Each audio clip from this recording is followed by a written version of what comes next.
नमस्कार।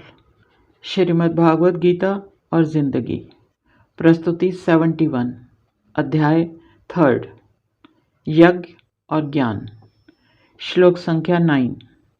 भावार्थ।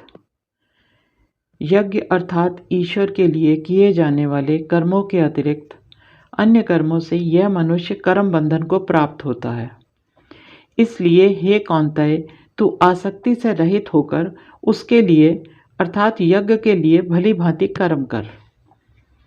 श्री कृष्ण ने प्रस्तुत श्लोक द्वारा अर्जुन को कर्म का महत्व समझाने का प्रयास किया है। हम जीवन पर्यंत कर्म करते रहते हैं। सभी जीवधारी कर्मरत हैं, परंतु मनुष्य के कर्म की परिधि की कोई सीमा नहीं। इसमें अन्य जीवधारियों की तरह उदर पोषण प्रजनन के साथ साथ ईश्वर ने मनुष्य को विलक्षण बुद्धि भी प्रदान की है, और यही कारण है कि मनुष्य अन्य जीवों से बिल्कुल भिन्न स्तर पर जीवन जीता है और कर्म करता है। मनुष्य का जीवन बिल्ली की अपनी ही पूंछ पकड़ने जैसा बिल्कुल नहीं है। विचारों और कर्मों की प्रबलता ने उसे अनोखी मानसिक और शारीरिक शक्ति प्रदान की है। यही कारण है कि मानव जाति को अपने जीवन में विशेष सतर्कता बरतने की आवश्यकता है। मनुष्य के सभी कार्य एक दूसरे के लिए, एक दूसरे पर आधारित और एक दूसरे के लाभ हानि को ध्यान में रखकर किए जाते हैं। कारण कि एक मनुष्य एक सामाजिक इकाई है और समाज में रहकर ही जीवन व्यतीत करता है। इसलिए मनुष्य को अपने कर्तव्यों का निर्वाह एक यज्ञ समझकर करना चाहिए। ऐसे यज्ञ ईश्वर को समर्पित होते हैं, जो लोक कल्याण की भावना को ध्यान में रखकर किए जाते हैं। वैदिक काल से ही यज्ञ की भारतीय संस्कृति बहुत महत्वपूर्ण स्थान है, या कह सकते हैं कि एक अभिन्न अंग है, और इसको ऐसा माना जाता रहा है। आइए हम और आप उस युग की कल्पना कर यह समझने की प्रयास करें कि यज्ञ को इतना महत्व क्यों दिया गया। आदिकाल से ही मानव जाति नित्य नई खोज कर अनगिनत उपलब्धियां प्राप्त कर चुकी है। जो भी नई खोज हुई या आविष्कार हुआ, वो पहले तो स्वार्थ के घेरे में ही था, पर फिर धीरे धीरे परिवार, फिर समाज, फिर गांव शहर और फिर देश, और उसके बाद विश्व भर में लोगों ने इसे अपनाकर अपने जीवन को भौतिक सुखों से भर लिया, और यह एक कभी ना थमने वाली प्रक्रिया बन गई जो आज भी जारी है। इससे यह सिद्ध हो गया कि विकास कोई निजी धरोहर नहीं है। इसके द्वारा सुख तभी मिल सकता है जब इसका प्रयोग मिल बांटकर भाईचारे के साथ किया जाए। इसके लिए बौद्धिक विकास का होना बहुत ज़रूरी है। मनुष्य इस बात को बहुत जल्दी समझ गया, पर तभी शुरू होगी अपने आप को समझने की प्रक्रिया और कर्मों में तालमेल की प्रक्रिया। इन विचारों को वैदिक संस्कृति का रूप देने में सैकड़ों हजारों वर्ष लगे होंगे। फिर कहीं आया होगा कर्मों को निर्देश, आदेश और धर्म के अंतर्गत लाकर जीवन को सुचारू रूप से चलाने का प्रयत्न।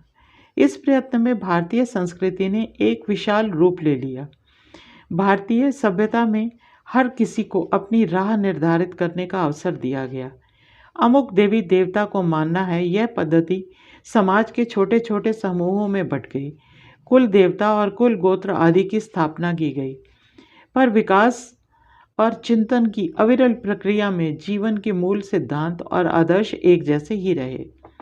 इनमें बुद्धिजीवियों का, ऋषि मुनियों आदि का जो योगदान समाज को मिला, वो उनके अपने जीवन के सारे अनुभवों के आधार से बना।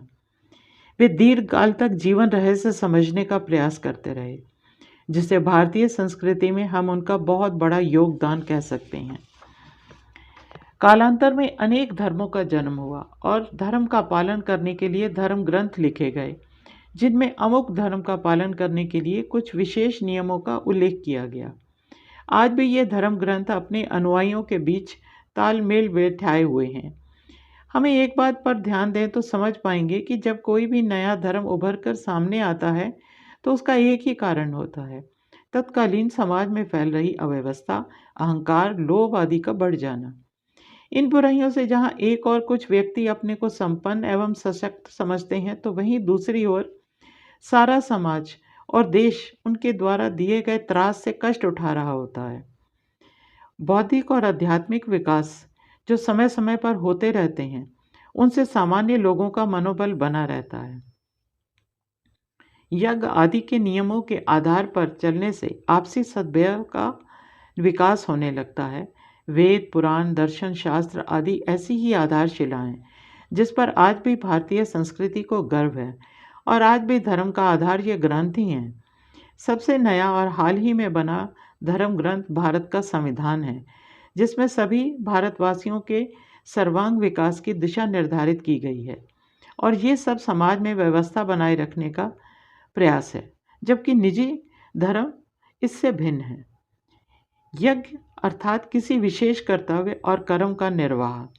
यहाँ कुरुक्षेत्र में श्री कृष्ण ने अर्जुन को कहा कि कोई भी कर्म जो ईश्वर को समर्पित कर दिया जाता है वह यज्ञ कहलाता है, अर्थात मानवता की सीमा में रहकर मानवता के लिए किया गया कृत्य।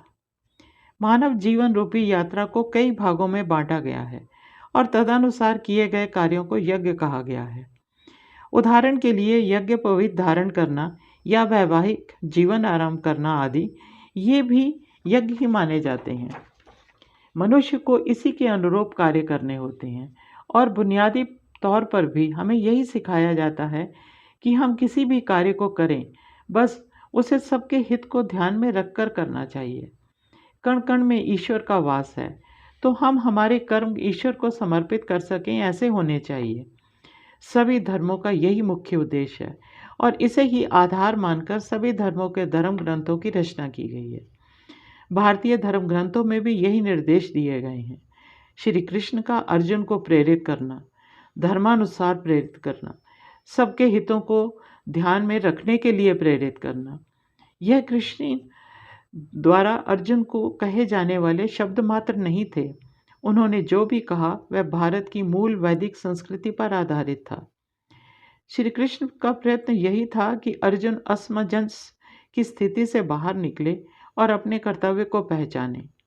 उपरोक्त श्लोक में भी श्री कृष्ण कहते हैं, हे कौन्तेय, तू आसक्ति से रहित होकर उस के लिए भली भांति कर्म कर, अर्थात यज्ञ के लिए। यहाँ पर एक बात स्पष्ट है कि चारों ओर फैली अराजकता और अन्याय के विकास के लिए किए जाने वाला युद्ध भी एक यज्ञ ही था। इसलिए अर्जुन को अपने मन में उठ रही शंकाओं को भुलाकर अपने को युद्ध के लिए उद्धत करना होगा। हमें अपने जीवन में भी यह बात सदा स्मरण रखनी चाहिए।